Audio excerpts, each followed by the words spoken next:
Hola, ¿qué tal? ¿Cómo están? Un gusto saludarles. Bienvenidos a una nueva edición de Encuentro Central, iniciando la tercera temporada a través de la pantalla de la televisión pública de Uruguay. Esta noche tenemos el gusto de recibir, pocos días después de lo que ha sido la asunción de un nuevo gobierno, al presidente de la Confederación de las Cámaras Empresariales, Gerardo García Pintos, y al presidente del PIT-CNT, Fernando Pereira. Con ellos estaremos dialogando y compartiendo con ustedes.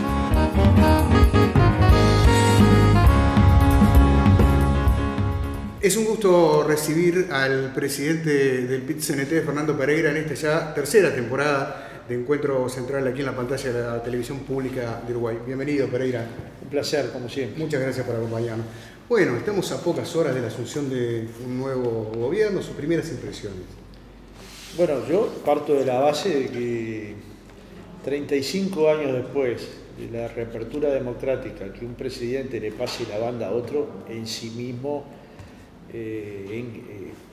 es de un simbolismo, en sí mismo es un simbolismo suficientemente importante como para que todos como mínimo nos congratulemos con el hecho. Nosotros convivimos en una casa común que es el Uruguay. Es evidente que yo entiendo, porque además convivo en una familia que no se sintió feliz por el resultado electoral, pero que hay que admitirlo. Entonces, esto es lo primero, admitir que hay un resultado electoral, y la sociedad lo admitió. La transmisión fue un acto sobrio, pero potente desde el punto de vista de la simbología, y naturalmente que en un país democrático lo que tienen que haber es libertades. Y escuchamos un discurso del presidente de la calle Pou en la Asamblea General que fue coherente con lo que ha planteado en campaña electoral y coherente con lo que ha planteado en la etapa de transición. Y nosotros tenemos que dar una respuesta coherente con lo que ha sido nuestro planteo en campaña electoral y nuestro planteo en transición, que hay propuestas con las que no estamos de acuerdo. Sin embargo, se escucharon dos señales o dos guiños, como se le quiera llamar, que desde mi punto de vista, como mínimo, hay que colocarle un asterisco. Uno es que ahora dice en el discurso presidencial que en la negociación de seguridad social tienen que participar las organizaciones sociales, léase trabajadores, jubilados y empresarios, y esto en sí mismo es un diálogo muy aperturista, que yo creo que es lo adecuado para discutir un tema de esta envergadura. Y un segundo lugar, que se va a respetar la autonomía de la educación, que es la autonomía ni más ni menos que de la ANEP, y esto desde el punto de vista de la CCU es una reivindicación importante. ¿Con esto se resolvieron los problemas? Y no, pero son dos guiños. Sobre el tema de la ley de urgente consideración, nosotros tenemos un problema que es la calidad democrática del debate. Es decir, en una misma ley se va a tratar educación, funcionarios públicos, empresas públicas, unidades reguladoras, cambios al proceso penal, temas de seguridad pública, en 3 meses. Entonces yo creo que, como bien dijo el Instituto de Ciencia Política de la Facultad de Ciencias Sociales de la Universidad, este tipo de leyes denominadas ómnibus tienen poca calidad democrática. Entonces un primer planteo debería ser, y es del movimiento sindical, que el presidente le quite el rótulo de urgente consideración. Y anhelamos que el presidente tenga los oídos colocados en las demandas de la sociedad, porque de última satanizar a un sindicato no es ni más ni menos que debilitar la institucionalidad democrática. Se podrá estar de acuerdo o no con la posición sindical, pero lo que no conviene es a las ideas colocarle adjetivos. Yo discuto con ideas con el presidente, no con adjetivos. Parto de la base que hasta ahora hemos encontrado un presidente que lo conocemos hace un tiempo, importante, igual que conocemos al secretario de la Presidencia como mínimo hace 20 años y al ministro de Trabajo como mínimo hace 35 años. Entonces, no es lo mismo conocer a alguien que no conocer, y no es lo mismo encontrar personas dialoguistas que no dialoguistas, independientemente de la diferencia. Claro. Yo supe tener ministros de Trabajo dialoguistas, tipo Analía Piñeirúa, de estos partidos, ¿no? O Pérez del Castillo, y supe tener de los otros, de los que dialogaban poco, que no los voy a mencionar porque es pasado y para qué generar rencores innecesarios. Pero digo, no es lo mismo tener dialoguistas, claro, que yo los viví con ellos, se pudo resolver algunos temas, avanzar en otros, y en otros no, que tener ministros no dialoguistas, y en este caso tanto Mieres como Aristi son dos dialoguistas. ¿Se podrá encontrar acuerdos o no? Pero va a haber diálogo y negociación, sin duda. Perfecto. Hablando del diálogo, ¿cómo están los puentes, esos puentes que tanto se mencionan de comunicación, de contacto, que según decía un politólogo hace pocas horas atrás, nunca se dinamitaron, pero siguen estando firmes, habrá que cruzar por otros puentes. ¿Qué alternativas hay? Bueno, el puente está. Cuando tuvimos la reunión con la calle, él se comprometió con la delegación que fue del PICNT a atender al PICNT en todos aquellos momentos que lo considerara importante. Es evidente que estas reuniones no hay que mal usarlas, ¿no? Hay que usarlas en pocas oportunidades, como se hizo con todos los presidentes. También se creó la figura del presidente, del secretario de la presidencia, para tener interconexión directa con el presidente en cualquier momento del año. Y el ministro Mieres, desde que asumió hasta ahora, ha tenido una reunión formal con el PICNT, ha planteado la necesidad de seguir conversando, ha planteado cosas que han resultado interesantes para el PICNT, por ejemplo, que en la ronda de consejos de salarios se mantengan todos los ajustes de salarios dentro de los consejos, y ha planteado otros temas que claramente tenemos dificultades y diferencias. Por ejemplo, se coloca en la ley de urgente consideración la imposibilidad de la ocupación de los puestos de trabajo. La imposibilidad no. Se crea la habilitación con los huelguistas adentro, bueno, en fin, una redacción alternativa en un país que en el 2019 tuvo 4 ocupaciones en 100.000 empresas posibles de ocupar. 0.0004. Quiero que fijemos este número, porque ojalá esa fuera cualquiera de los problemas que nosotros tuvieran en la vida, tuvieran ese guarismo, ¿no? Entonces, colocar un artículo de ley de urgente consideración, un artículo con este valor, es como mínimo absurdo, ¿no? Claro, alguien podría pensar, bueno, esos puentes o ese diálogo está firme, está transitable, pero ¿por qué hay algunos sectores, digo algunos porque no, usted por ejemplo integra una federación que en ese sentido viene manteniendo el diálogo, pero ¿por qué hay unos sectores vinculados a la enseñanza, aquí en Montevideo, creo que la filial de Salto también, de secundaria, que ya proponen un paro para el próximo 12 de marzo? Yo, sin meterme con la profesión del periodismo, yo creo que a veces informan a una rapidez que confunde. Por ejemplo, he escuchado y he leído el 12 para la educación. Claro, por eso aclaré que son algunos sectores. No es a usted que le respondo. Bien. La educación para el sindicato de profesores de Montevideo y el sindicato de profesores de Salto. Hasta ahora es todo lo que yo sé. La Federación Uruguaya de Magisterio, que es más o menos la mitad de la educación, resolvió no parar.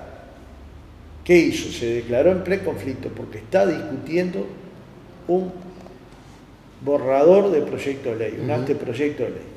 Cuando esté el proyecto de ley veremos definitivamente qué llegó al Parlamento y en ese momento se analizará qué medida tomar.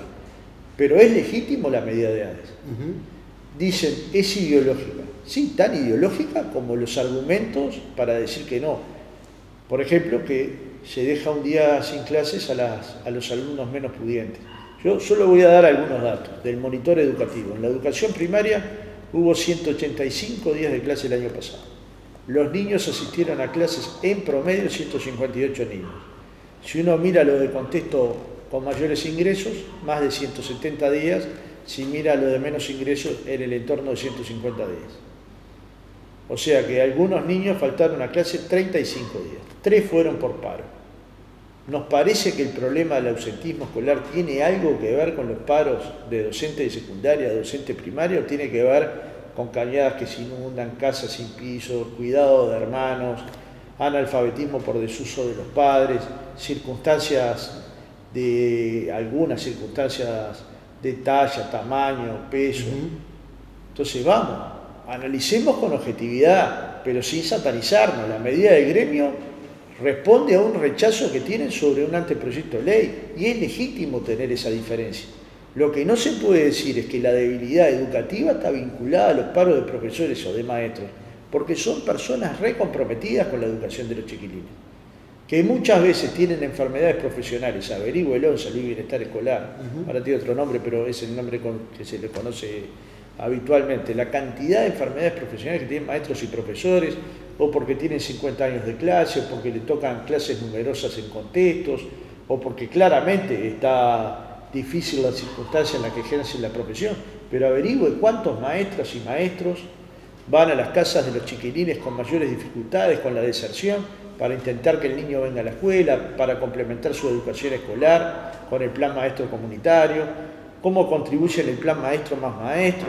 Entonces hay 10.000 estrategias que los maestros han tomado para intentar que las circunstancias de los niños en dificultad generen mejores condiciones. Pero hay que cambiar muchas cosas. 17.2% de los niños uruguayos nacen por debajo de la línea de la pobreza. Y si esto usted le suma la pobreza cultural, probablemente llegue a un guarismo mucho más elevado. Como bien dice el informe Aristas, los rendimientos educativos no tienen que ver con los procesos educativos uruguayos, tienen que ver con el origen, o buena parte de ellos. Entonces muchas veces nos dicen, bueno, pero ese día el niño quedó sin comer. Bueno, ya le dije, 185 días hay de clase, los otros 160, perdón, los otros 180. ¿Quién se preocupa? ¿Quién dice cuál es el almuerzo que van a tener sábados y domingos? O los otros 180, la mitad de los días. ¿Me explico? Entonces, para satanizar, colocan cuestiones como que a nosotros no nos importara. Y créame que yo conozco auxiliares, yo lo puedo llevar a escuelas que cocinan para 300 alumnos. Le dan de comer a 300 alumnos y limpian los utensilios de esos 300 alumnos. Muchas veces se quedan 2 o 3 horas más. Conozco cientos de maestras que atienden a los padres después del horario de clase y planifican sus clases dentro del horario, fuera del horario de clase, de forma que hacen un trabajo por el que no cobran. Entonces, lo primero sería valorar al docente, respetar al docente, construir la idea de que la educación solo es posible con los maestros y funcionarios comprometidos con la educación pública. Como parte de la solución. Y si no, no hay solución, porque no se solucionan estos temas sin negociación con los que están directamente involucrados en el acto educativo. Entonces, parto de la base que tenemos que tener una discusión racional, donde coloquemos argumentos, no satanizaciones. ¿Y faltó negociación ahí en esos sectores? Bueno, vamos a promoverla. Yo ya hablé con Da Silveira, hablé con Robert Siglo, de hecho la FUM, nosotros hablamos por la Federación Uruguaya de Magisterio con Manini, con Sanguinetti, con Mieres, con el doctor Da Silveira, con Ana Ribeiro. Ahora el miércoles vamos a hablar con Silva, que va a ser el nuevo director de la ANEP, con quienes nos conocemos también desde el año 95. Y vamos a tratar de generar espacios de diálogo tanto para la CECEU como para la FUN que promuevan la tolerancia, el diálogo, el acuerdo. Y naturalmente que va a haber diferencias y que va a haber situaciones conflictivas, pero el conflicto es inherente a una sociedad que se mueve, que quiere generar mejores oportunidades. Todo el mundo quiere estar mejor. No es posible cercenar las libertades. Yo en eso estoy de acuerdo, hay que ampliar las libertades, pero una de las libertades que hay que ampliar es la libertad del derecho de huelga. Claro, estuvo en la asunción del ministro de Trabajo. Sí, estuve en la de Trabajo, estuve en la Educación y Cultura. Además de haber sido invitado también fui invitado a las dos y estuve en la asunción del presidente de la calle. Para mí he estado en las de los demás presidentes.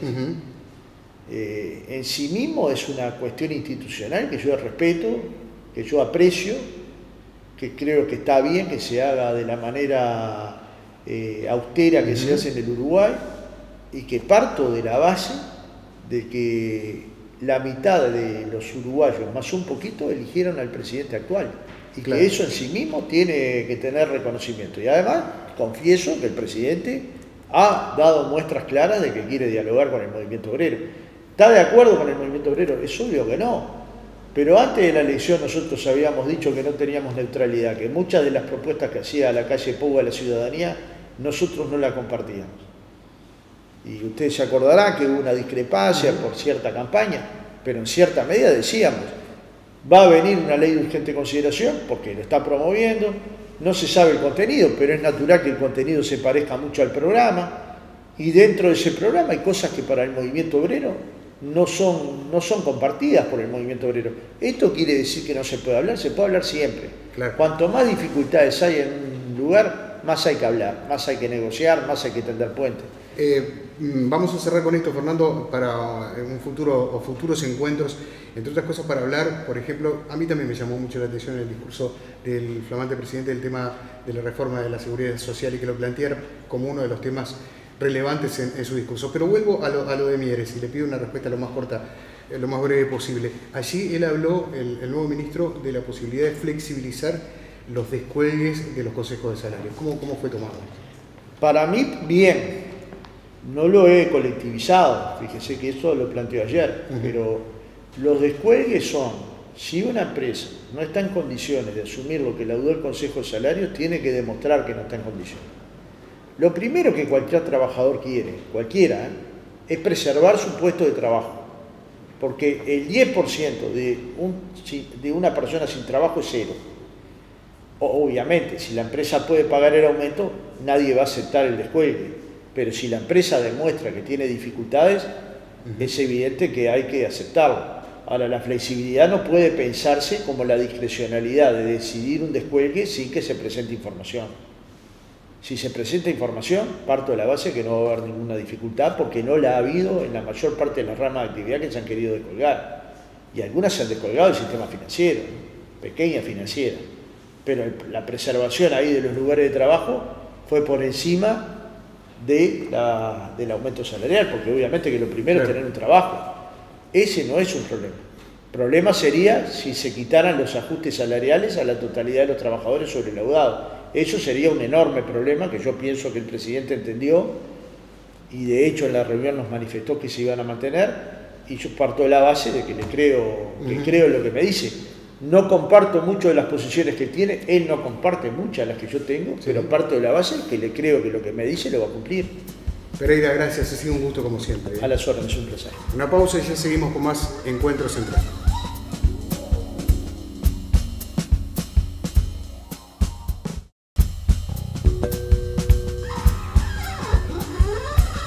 Con mucho gusto recibimos esta noche al ingeniero agrónomo Gerardo García Pintos, presidente de la Confederación de Cámaras Empresariales. Ingeniero, bienvenido, un gusto estar con usted hoy. Un gusto estar aquí también. Bueno, antes de comenzar nuestro diálogo, me gustaría que le contara a la audiencia cómo está integrada esta Confederación de Cámaras Empresariales.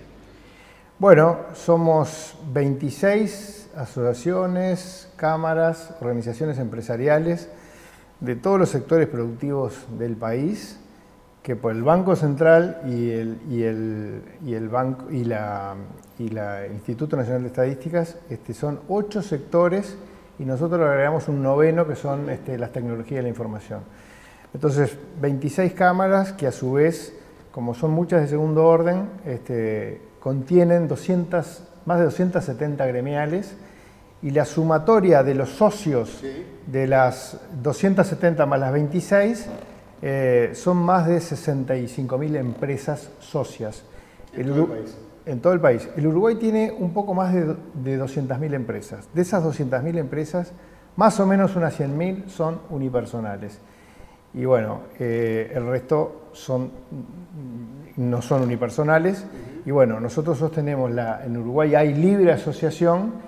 Y bueno, tener 60 y pico mil empresas asociadas de un universo de unas 100.000, claro, es una representatividad importante. Sin duda. Y bueno, y entonces en la Confederación tratamos de abarcar los temas de mediano y largo plazo y los temas de coyuntura que nos encargan los presidentes. Y bueno, eso es lo que hemos estado haciendo en estos años. Y bueno, movidito en las elecciones, movidito para tratar de dar nuestro punto de vista, que lo dimos ampliamente. Y bueno, movidito también en la transición y me imagino que ahora en el comienzo de gobierno también. Sí, ya vamos a hablar de eso, pero una confederación que tiene, bueno, por lo que usted acaba de decir, es muy heterogénea. ¿Cuál puede ser el hilo conductor entre las distintas actividades? Bueno, acá lo primero que nos reúne es la importancia de la empresa como fuente de generación de actividad, de riqueza y de empleo. En la economía del mundo hoy, en todas las sociedades o en casi todas las sociedades, la enorme mayor de actividad se hace en los sectores privados del mundo. Entonces ahí hay una cantidad de temas que nos unen y bueno, de las cosas que en el pasado habíamos tenido es que muchas veces los uruguayos, y los empresarios también somos así, a veces se hacía más hincapié en lo que nos dividía que nos unía. Y cuando se gana en confianza, se empieza a trabajar, se tiene un norte y se tiene una hoja de ruta clara, evidentemente la enorme mayoría de las cosas son puntos en común Y entonces ahí entra la importancia de sostener las empresas, de darles competitividad, de tener condiciones por lo menos internacionales para funcionar. Y el Uruguay, que tiene un país chico en volumen, pero muy importante para nosotros, nuestros 3.300.000 habitantes del mercado interno. El mercado interno es un mercado importantísimo, pero todo nuestro crecimiento posible, o la mayoría del mismo, va a estar en la exportación. La exportación de bienes y servicios.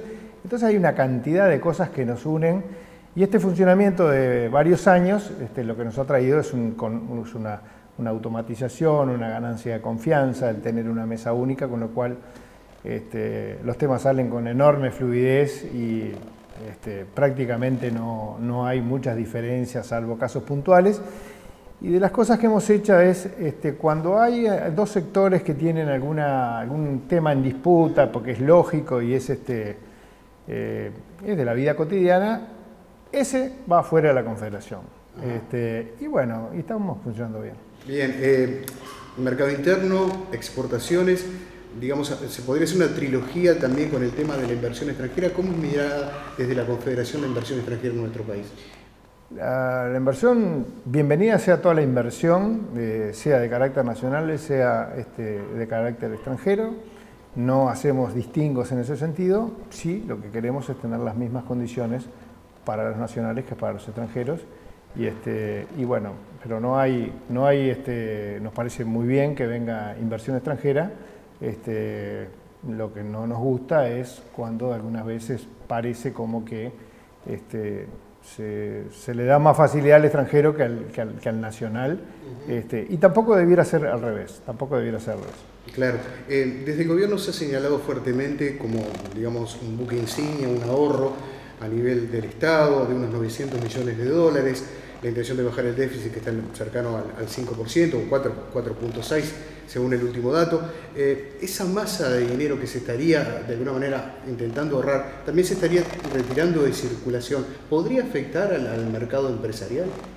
No, nosotros creemos que en nuestra lógica empresaria y nuestra lógica del ser buenos gestores, porque el mundo de la vida nos obliga a ser buenos gestores de nuestras empresas, a nosotros nos parece que habría campo para ahorrar más todavía.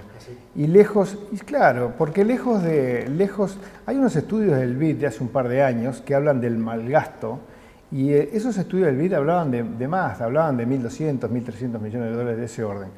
A nosotros nos parece que hay gorduras en determinados lugares del Estado y en otros lugares falta, con lo cual nosotros creemos que de alguna manera la racionalización del gasto público lleva a una cantidad de cosas que, como consecuencia de no tener déficit fiscal y no tener que financiarse, y no tener que recurrir a los papeles y no tener que, de alguna manera, consecuencia de eso, lo que ocurre, lo que ha ocurrido en el país, y lo han hecho todos los gobiernos de todos los partidos, es como consecuencia de esa necesidad de financiar los déficits, es lo que nosotros llamamos vulgarmente el atraso cambiario.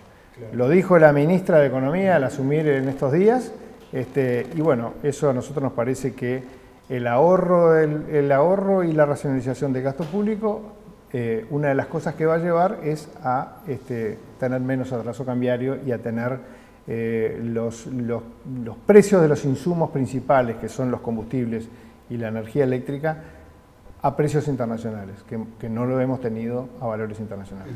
Venimos de un hecho reciente, un traspaso de gobierno, un hecho histórico. Por suerte para los uruguayos se nos ha hecho costumbre esto de traspasar la banda de un presidente a otro. ¿Cómo fue visto en lo personal y desde la Cámara que usted representa? Muy positivamente, es una rica tradición del Uruguay, nuestra democracia, nuestra fuerte democracia, nuestro sentido de república. Y a nosotros nos llena de orgullo ver al presidente Vázquez y al presidente Lacalle yendo a la Asunción de Argentina, ya fue un ejemplo para el mundo, y estos días también en la Plaza Independencia ver esa delicada relación que a su vez representa nuestros ricos ideales republicanos. Y bueno, creemos que ese ejemplo, cuando lo dan los presidentes, tiene que bajar en la sociedad y nos tiene que ayudar a ser una sociedad más amable, con mejores relaciones, no fomentar la violencia. Y bueno, si tenemos puntos de vista diferentes, hay que respetarlos, pero siempre en el clima Uruguay. Me parece que eso es algo que nos distingue y hay que cuidarlo. Fueron señales muy fuertes, creo que no hay un uruguayo que no coincida en eso. El tema es lo que usted planteaba, si eso va a permear a la sociedad de alguna manera, y se aprovecho para preguntarle cómo viene el relacionamiento también con otros sectores, al margen del gobierno, por ejemplo con los sindicatos, con los trabajadores. A ver, yo creo que sí que ya está permeando. Yo creo que está permeando. Estos pocos días del cambio de mando ya se nota en la gente que eso cae muy bien y de alguna manera a todos nos obliga a ir en esa dirección. Nosotros tenemos muy cordiales relaciones con todos, por supuesto que con los sindicatos. A veces hay alguna rispidez mayor, algún tema puntual, diferencias, pero la gente podrá observar que no tenemos grandes disputas públicas con nadie, porque cuando hay dificultades está el teléfono, se levanta el celular, se manda un WhatsApp, hay alguna juntadita de algún tipo, eso se da a todos los niveles, claro. Y creo que esa tiene que ser la tónica, Muchas veces falta conocimiento, muchas veces falta comprensión por desconocimiento, y creo que todos tenemos que hacer un esfuerzo para avanzar en ese sentido, porque yo estoy seguro de que el Uruguay que el mundo que está lleno de oportunidades, el Uruguay que tiene muy ricos valores en todo eso, si nosotros logramos el clima interno, mejorarlo aún más todavía, nos va a ir mejor a todos. En su discurso en el Parlamento, el presidente Lacalle Pou planteó la necesidad de un diálogo de amplia base, social, político, empresarial, por el tema de la reforma de la seguridad social. De acuerdo, nosotros pedimos la volada, nosotros cuando fuimos a ver en la transición al ministro Mieres y otras reuniones que tuvimos, nosotros les planteamos que nosotros queríamos estar. Nosotros ya participamos en la del año 90 y pico, en el gobierno de Sanguinetti, en aquella reforma de la seguridad social anterior, y nosotros queremos estar cerca de ese proceso, primero para que salga bien, para ayudar a que salga bien, y hay que estarlo comprendiendo. Y de alguna manera, una de las cosas que nos preocupa es que los plazos que se han dado, que se han dicho, son un poco más largos de lo que nosotros creíamos. Nosotros creemos que, porque nosotros venimos trabajando o teniendo reuniones con técnicos todo el año pasado, especialistas en la materia, y la verdad, están casi todos en la misma dirección, en la misma sintonía. Entonces, si hay bastante, a nivel de los técnicos que saben del tema, hay bastante sintonía, ¿por qué hacerlo en tanto tiempo? Hay que hacerlo antes. La ley de urgente consideración, que ha merecido la creación de una comisión especial en el Parlamento debido a la cantidad de temas que tiene, es observada desde el movimiento sindical como una ley que contiene demasiados temas que deberían no tener el nombre de urgente consideración. ¿Qué opinan los empresarios? Hay una opinión unánime porque es tan inabarcable que pocas instituciones la pueden haber analizado en profundidad de cosas. Nosotros vemos que en la gran... Independientemente de si es urgente o no es urgente, las grandes líneas de los grandes temas nosotros coincidimos que van en la dirección de modernizar el Estado, de modernizar la sociedad, de eliminar algunas cosas que hay que eliminar, y por supuesto que habrán cosas que habrán que corregir.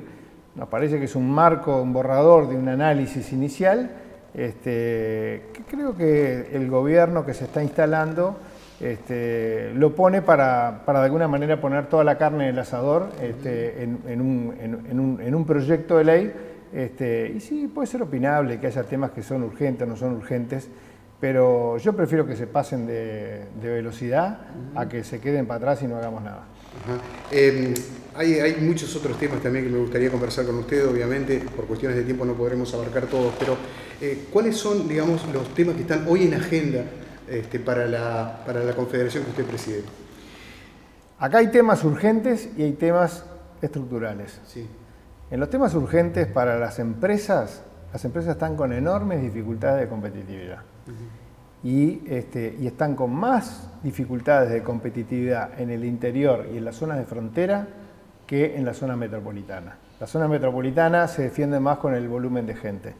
Pero en las zonas de frontera, en las cuales tenemos una diferencia de tipo de cambio enorme con Argentina y con Brasil, en el cual el contrabando y de alguna manera la informalidad campean, hace que nosotros tengamos necesidad de de algunas cosas más urgentes. Y en esa dirección es importante el tema de los combustibles, sobre todo el gasoil, y es importante el tema de la energía eléctrica para las pymes, ¿tá? Entonces, y el otro elemento urgente que necesita el sector empresarial es un shock de confianza. El sector empresarial ha perdido la confianza en los últimos tiempos. Vinculado a esto está todo el tema de la seguridad / inseguridad que lo sufren las empresas como lo sufren las personas. Esos son los temas de carácter urgente. Después están los temas de carácter estructural en los cuales hay que trabajar desde ya para corregir, y ahí está el Estado, cómo el Estado pesa en toda la sociedad. El Uruguay está caro para vivir y caro para producir. Cómo eso de ese déficit fiscal repercute en la política de, por ejemplo, las empresas públicas, cómo la seguridad social, que es un déficit que incrementa el déficit fiscal porque hay un desfasaje enorme entre los ingresos y los egresos.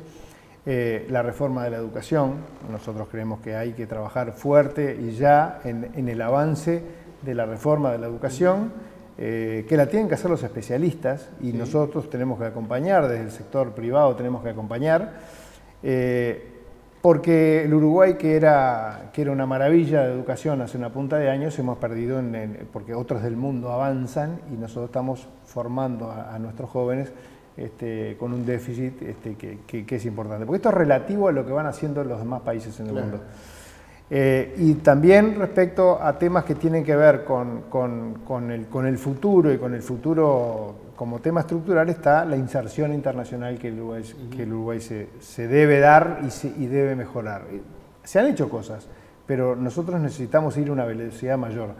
Se lo dije hace un rato, el Uruguay va a crecer de la mano de la exportación de bienes y servicios, y para eso tenemos que tener una inserción internacional en el cual el apoyo y la apertura de nuevos mercados tiene que ir a otra velocidad. Entonces están los temas de coyuntura y los temas de carácter estructural. Para que los temas de carácter estructural empiecen a dar resultados, hay que empezar ya a trabajar en los 4, 5, 6 o 7 temas que van a demorar en dar frutos.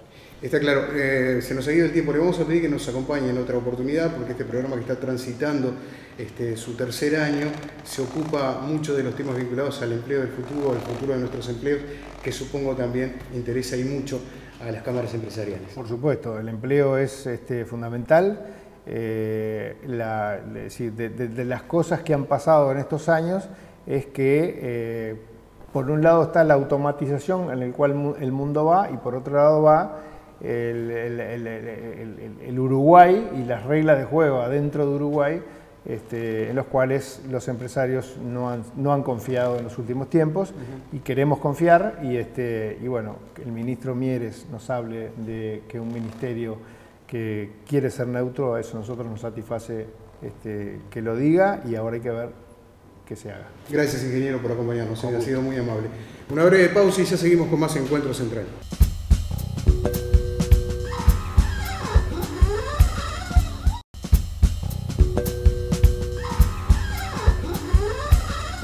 Bueno, en este último bloque de Encuentro Central, que está transitando por su tercera temporada a través de la pantalla de la televisión pública, habrán visto ustedes que tenemos un cambio en esta casa, que no es nuestra casa. Estamos recibiendo a quienes sí son los dueños de casa. Voy a modificar aquel precioso dicho de casa chica, corazón grande, por casa grande y corazón muy grande de la gente de Zephyr, que nos permite, bueno, grabar aquí el programa Encuentro Central, y durante este año seguramente estar en más de una oportunidad. Así que a los dueños de casa, muchísimas gracias, particularmente a Federico Gómez Oro, quien es el presidente de Zephyr, y el director de la Cátedra Argentina, Alberto Volonté.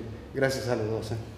Bueno, una alegría tenerlos acá, y muy importante para nosotros poder albergar una actividad de las características que ustedes están llevando adelante.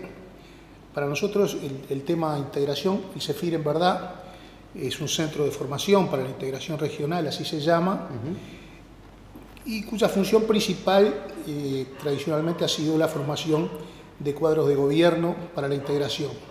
En este último periodo, en estos últimos años, nos inclinamos bastante más por lo que es la relación con las organizaciones sociales y por llevar adelante en el ámbito de la integración y el Mercosur, a partir de un programa que nació en el 2005, Somos Mercosur, de llevar adelante y darle un gran impulso a las organizaciones sociales regionales.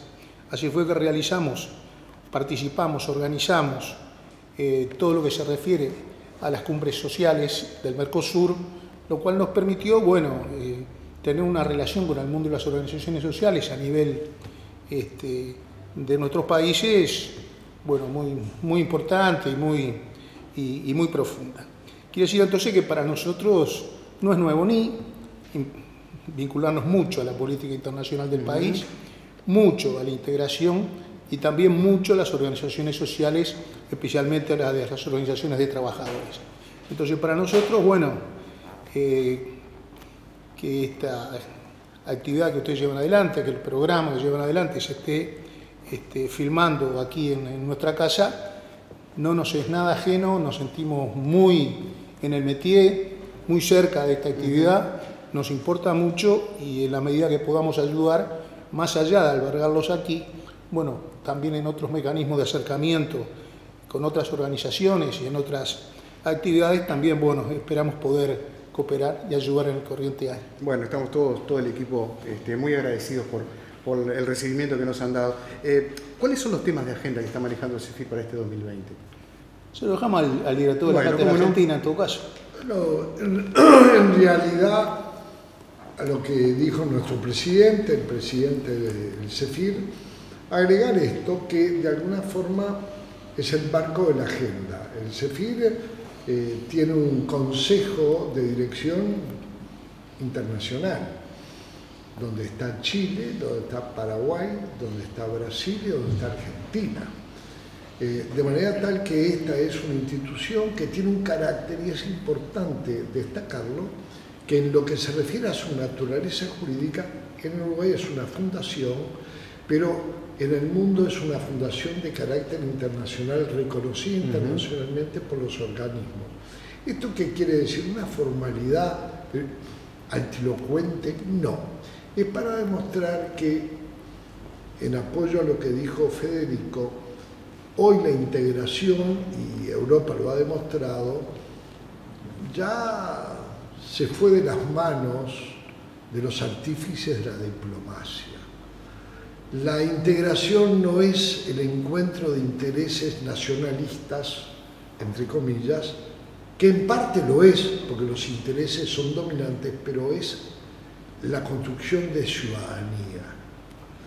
Y creo que la función primordial y la agenda del CEFIR este año va a estar marcada primero con una actividad bilateral con Argentina.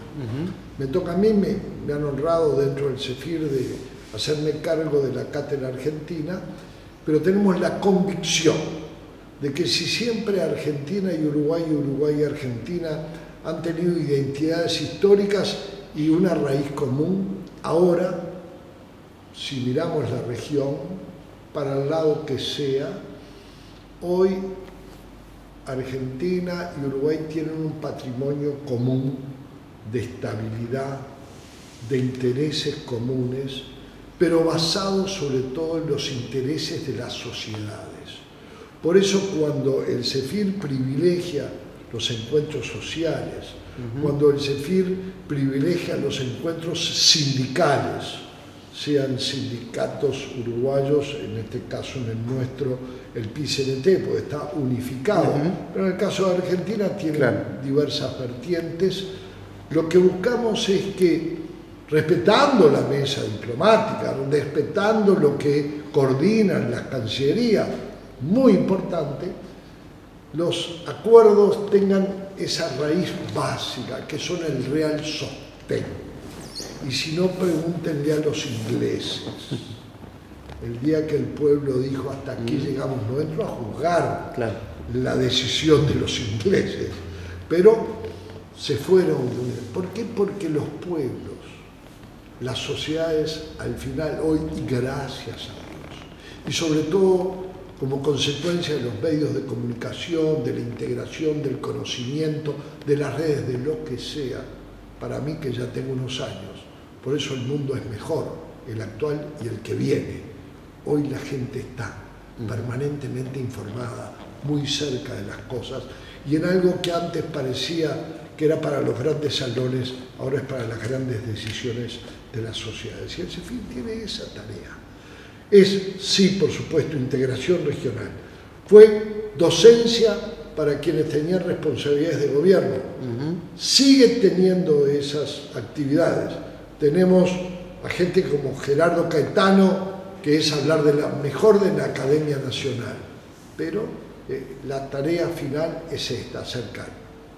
Primera actividad este año va a ser una gran actividad donde buscaremos que los sectores gremiales argentinos y uruguayos se encuentren, los sectores políticos, los sectores empresariales, para ver juntos qué hacemos. Diferencias siempre hay. Lo bueno en la vida es encontrar las coincidencias, aunque sean pocas, alcanza una. Bien, estamos, vamos a decirle a los televidentes, estamos en esta hermosa casa, más que una casa, en realidad son varias casas que están en este predio ubicado en el corazón del Prado, aquí en la avenida Joaquín Suárez, muy cerca de lo que es la residencia de gobierno de Suárez y Reyes. Así que, bueno, actividades que también se van a realizar aquí en este lugar. Por supuesto, el CEFIR nació por un acuerdo entre la Unión Europea y el Grupo de Río, que existía en aquel tiempo, a principios de los 90. En función de eso, esta casa que pertenece al Estado uruguayo, ¿verdad? Simultáneamente se crea el Centro de Formación Regional, que tuvo aprobación parlamentaria, porque es una fundación de carácter internacional, claro, como tal, cuando en el gobierno del doctor Lacalle, casualmente, de Lacalle Padre, y a partir de ahí, bueno, hemos llevado adelante un largo recorrido. Simultáneamente con la creación del CEFIR, también la Unión Europea llevó adelante este programa, se construyó esta casa, esta parte, la casa de adelante es una vieja casona familiar del Prado, y bueno, y aquí se crearon la sala de arriba, una preciosa sala y una de conferencias, y una sala más chica aquí, equipadas con la última tecnología en aquel momento. Bueno, y estas estructuras que de repente en algún momento ustedes pueden hacer algún paneo, y bueno, y desde aquel entonces el CEFIR viene desarrollando sus actividades en esta casa. Bien. Comensoro, nuevamente muchas gracias por permitirnos estar aquí. Bueno, para nosotros, vuelvo a decirle, no solo es un gusto, para nosotros lo vemos como la posibilidad también de poder aportar nosotros a la tarea que ustedes llevan adelante, al programa que ustedes llevan adelante. Y bueno, y nuestro relacionamiento, además, vuelvo a repetir, con el movimiento sindical, como con las otras organizaciones sociales, bueno, nos ubican, nos hace muy bien, nos encontramos bien pudiendo aportar al trabajo que ustedes realizan. Así que muchas gracias también por permitirnos encontrarnos, ¿verdad? Y poder llevar adelante de alguna manera actividades juntos. Un gusto. Y a ustedes, amigas y amigos, también muchísimas gracias por compartir este primer programa de la tercera temporada de Encuentro Central a través de la pantalla de la Televisión Pública de Uruguay.